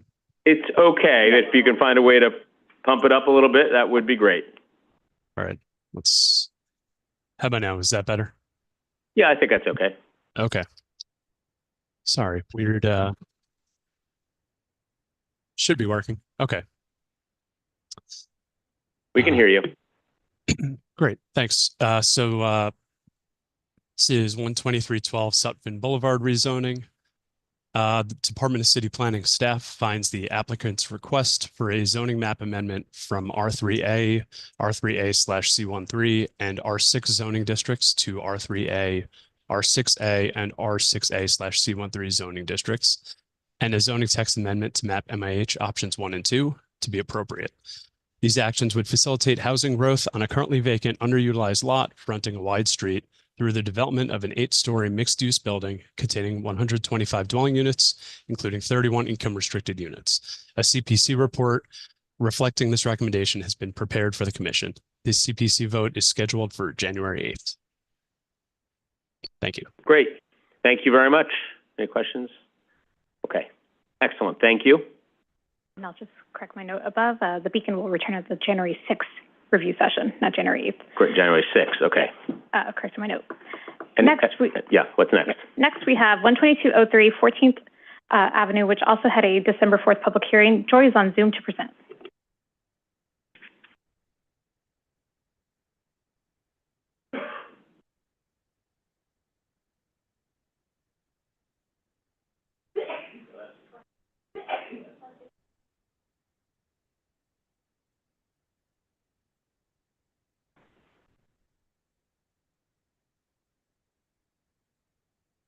Good afternoon. The Department of City Planning finds the applicant's request for a zoning map amendment from an R4A C13 zoning district to an R6A C24 zoning district and a zoning text change to map MIH options 1 and 2 appropriate.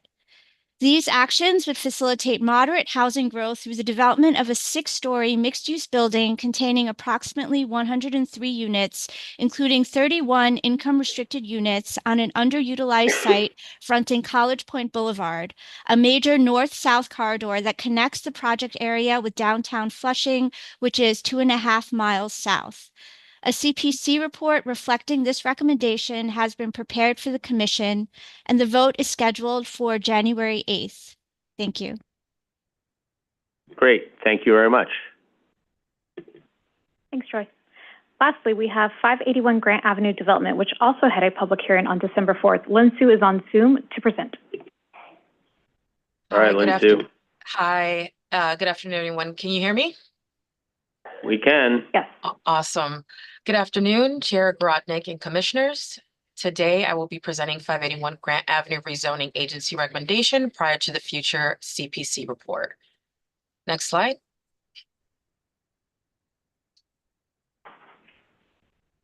The department supports this application for an Urban Development Action Area Program, also known as UDAP, a zoning map amendment and a zoning text amendment, which would facilitate a 7-story mixed-use development with approximately 173 income-restricted housing units, a community facility space for nonprofits and medical providers, and public open space in East New York neighborhood of Brooklyn, Community District 5. This UDAP designation facilitates the redevelopment and transformation of an underutilized municipal parking lot above a subway station with new housing and enhanced public spaces. The proposed development delivers significant community benefits by creating 100% income-restricted housing, expanding access to essential amenities, and improving neighborhood connectivity. It contributes to the establishment of a vibrant transit-oriented hub, fostering growth and revitalization at a key neighborhood intersection. The change in zoning from an R5 to R6 district will allow growth in an area well served by transit, with the A-Train Grant Avenue station directly adjacent to the proposed development. The proposed development was a commitment of the 2016 East New York Neighborhood Plan and also aligns with the vision outlined in the neighborhood plan to bring income-restricted housing, mixed-use development, and community resources. This project reflects the collaborative planning efforts led by HPD to address longstanding housing and community needs in the area. The zoning text amendment establishes the MIH area to ensure future developments in the project area, including permanently income-restricted housing. Therefore, the department recommends approval of 581 Grant Avenue rezoning. Great. Thanks, Lynn Sue. We have a question for you from Commissioner Osorio. Thank you, Chair. Thank you so much for the update. I just wanted to ask if there had been any follow-up on the questions that we asked at the hearing. I didn't see that in the memo. I can definitely follow up with HPD and the applicant team. I did not receive anything, and we'll definitely put that in the next CPC package. Great. Thank you so much. Thanks, Commissioner. You're welcome. Thank you, Lynn Sue. Thanks, Lynn Sue. That concludes it for the review session today. Great, but don't go anywhere. But thank you very much. We will finish the review session here, and thank you all for that. Okay. I'll just note the end time for the review session is 2:55 p.m. Okay, next. Good afternoon. This is the City Planning Commission special public meeting held remotely through the NYC Engage portal and in person in the CPC hearing room, 120 Broadway, Lower Concourse. Today is Monday, December 16, 2024. I will now call the roll. Chair Garodnick. Here. Vice Chair Knuckles. Here. Commissioner Benjamin. Present. Commissioner Cerullo. Here. Commissioner Crowell. Present. Commissioner Doak is absent. Commissioner Gold. Here. Commissioner Goodrich. Here. Commissioner Kamani. Here. Commissioner Mann is absent. Commissioner Marin. Here. Commissioner Osorio. Here. Commissioner Ramprashad. Here. A quorum is present. The first item is the approval of the minutes of the public meeting of Wednesday, December 4th, 2024. Great. On the minutes, I make a motion to approve those minutes. Been seconded by Commissioner Benjamin. All those in favor, please say aye. Aye. Opposed, nay. Okay, minutes are approved. Scheduling calendar numbers 1 through 8, scheduling Wednesday, January 8th, 2025 for a public hearing to be held in person in the CPC hearing room, 120 Broadway, and remotely through the NYC Engage portal. We going to vote on the schedule? Yes, Okay. motion to, All right, well, let us do that on the resolution for scheduling. I make a motion to approve. Is there a second? Second. Thank you, Commissioner Rampersad. All those in favor, please say aye. Aye. Opposed, nay. Okay, thank you all. The schedule is approved. the next part of the calendar is your report section on page 8. Okay, and before we get into that, let me just quickly summarize what we're going to be voting on at today's special meeting. We're going to have a series of votes starting with 2185 Coyle Street, located in Sheepshead Bay, Brooklyn, near the B3, B31, and BM4 buses. This development would create over 430 homes, nearly 110 of them income restricted, as well as ground floor retail. Also in Brooklyn, we will vote on 441 and 467 Prospect Avenue. This proposal would bring 2 new residential buildings to Windsor Terrace with nearly 250 homes in total, around 60 of them permanently income restricted, affordable. Tenants would live a 5-minute walk from the southwest corner of Prospect Park and the northern entrance of Greenwood Cemetery, and close to public transit via the F and G trains at 15th Street, Prospect Park. The next vote is on 854 Fifth Avenue on the Upper East Side. This landmark previously served as a United Nations permanent mission site and is now looking to convert into a private members club with guest rooms. As part of this application, the developer will repair and restore key historic features of the building. Staying in Manhattan, our next votes will cover a pair of important life sciences projects for New York City. We'll first vote on Innovation East at 455 First Avenue in Kips Bay. This project by the New York City Economic Development Corporation would revamp the New York City Department of Mental Health and Hygiene Public Health Lab into a modern life sciences multi-purpose building with lab space and ground floor retail. We will then vote on its important neighbor, the Science Park and Research Campus, aka SPARC. One of the biggest life science projects in the history of the tri-state area, this first of its kind career and education hub will bring over 2 million square feet of space dedicated to a mix of commercial life sciences uses, New York City Health and Hospitals, the Office of the Chief Medical Examiner, CUNY, New York City Public Schools, retail, and publicly accessible open space.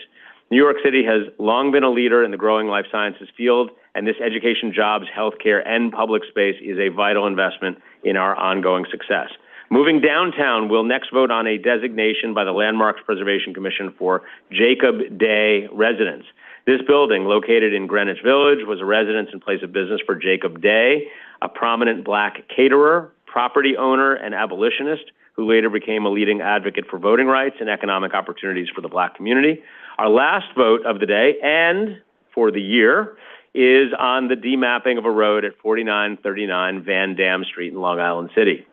This unutilized area adjacent to the Long Island Expressway on-ramp would be removed from the city map to make room for an outdoor eating and drinking area as part of a conversion of warehouse space to restaurant use.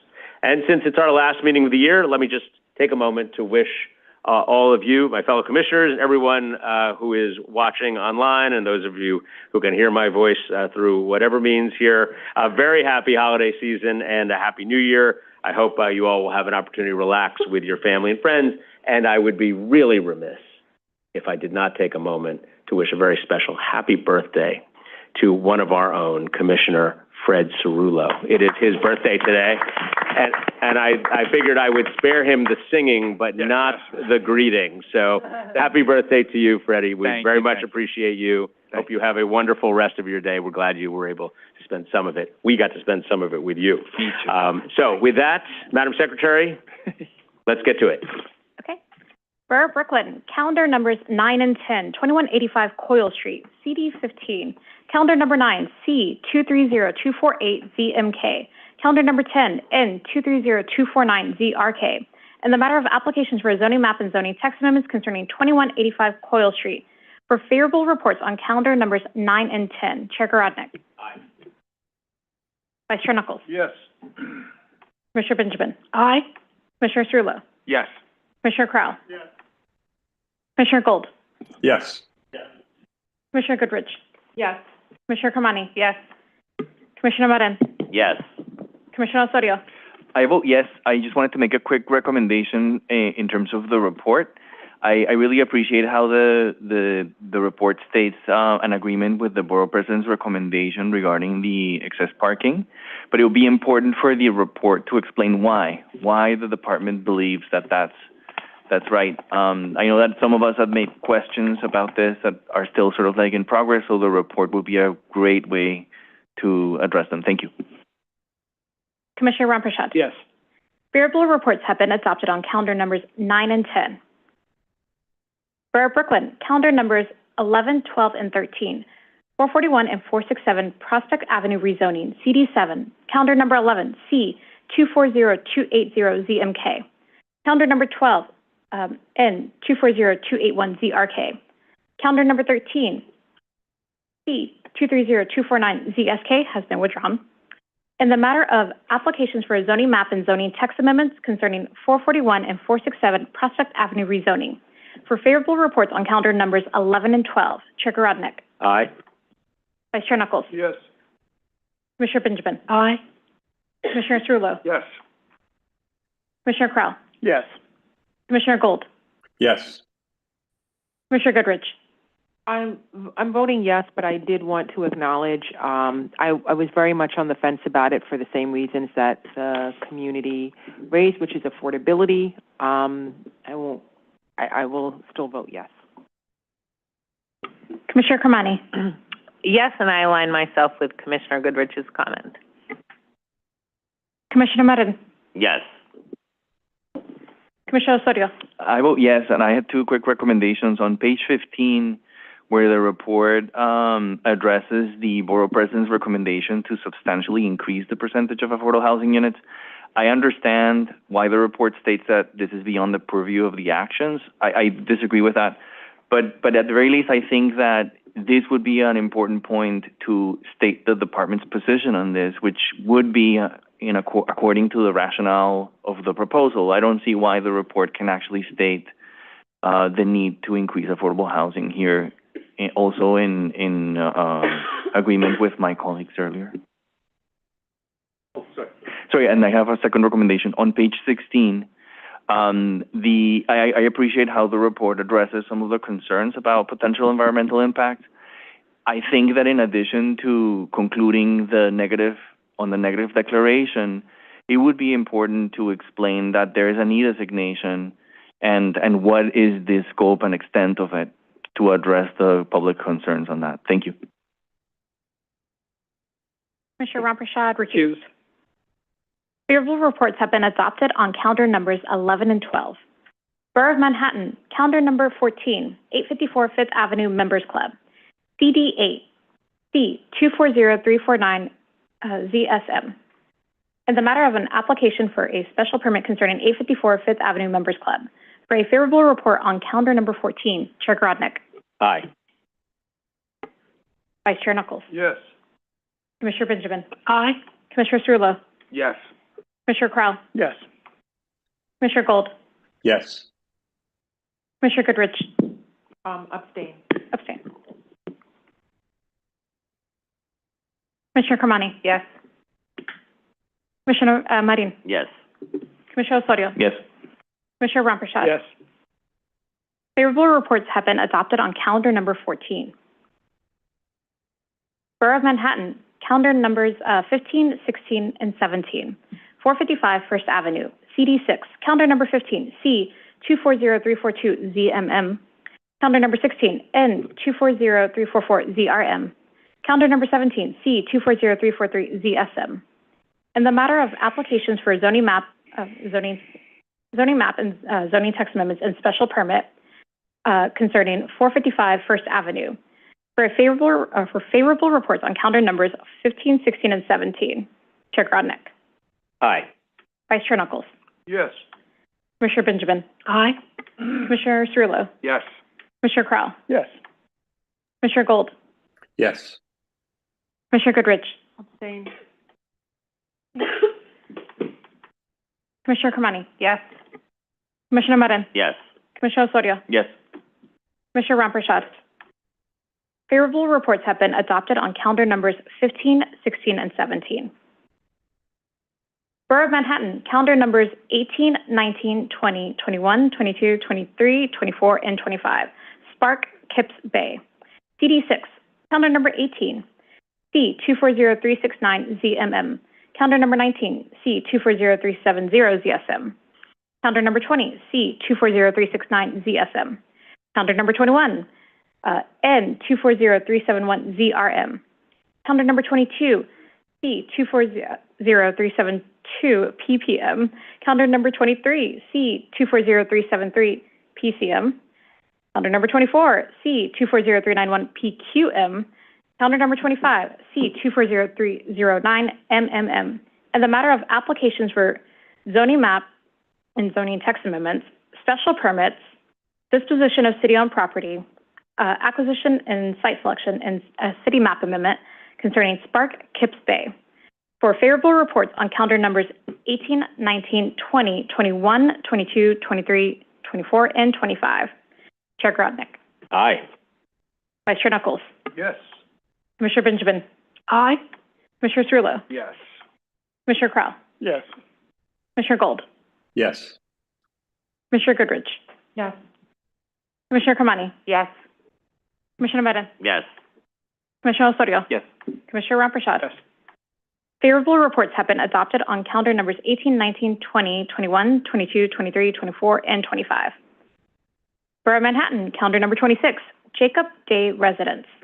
CD2, calendar number 26, N250101HIM. And the matter of an application concerning a communication from the Landmarks Preservation Commission concerning Jacob Day Residence for the adoption to the referral to the City Council on calendar number 26. Chair Grodnick. Aye. Vice Chair Knuckles. Yes. Commissioner Benjamin. Aye. Commissioner Cerullo. Yes. Commissioner Crowell. Yes. Commissioner Gold. Yes. Commissioner Goodrich. Yes. Commissioner Kamani. Yes. Commissioner Medin. Yes. Commissioner Osorio. Yes. Commissioner Ramprashad. Yes. Calendar number 26 has been adopted for referral to the City Council. Borough of Queens, calendar number 27, 4939 Van Dam Street demapping. CD2, calendar number 27, C220305 MMQ, and the matter of an application for a city map amendment concerning 4939 Van Dam Street demapping for the adoption of calendar number 27. Chair Grodnick.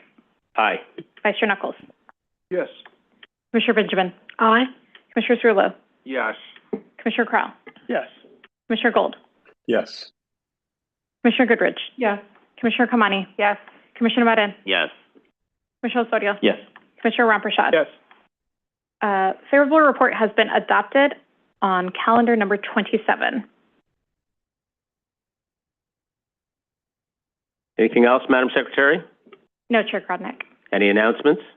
No, Chair Grodnick. Okay, well, with that, let me note, again, this is the last meeting of the year, so we will pick this up on January 6, 2025.